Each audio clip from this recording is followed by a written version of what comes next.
السلام علیکم زما د یوټیوب ملګرو په خپل چینل کې درته په خیر راغلی وایم. ملګرو نن 25 ستمبر دی او د 25 ستمبر چې کوم دی ریډل اف د ډے هغه راغلی دی، نو درته وایم چې هغه ریډل اف د ډے نن څه دی. دلته به تاسو چې کوم دی راشئ کویټس ته.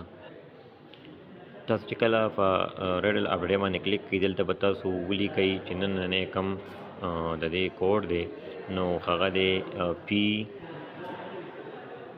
او او ایل، یعنی پی ډبل او ایل دا چې کوم دی د کوډ دی. دلته تاسو چیک آنسر باندې کلیک کړئ، دا به چې کوم دی دلته نه به دغه تاسو ته کلیم شي. نو دا وه د ریډل اف د ډے په حوالې سره ویډیو، دا وه د نن ورځې د ایکس امپایر د ریډل اف د ډے په حوالې سره ویډیو. دلته نه تاسو دا هم کلیم کولی شئ.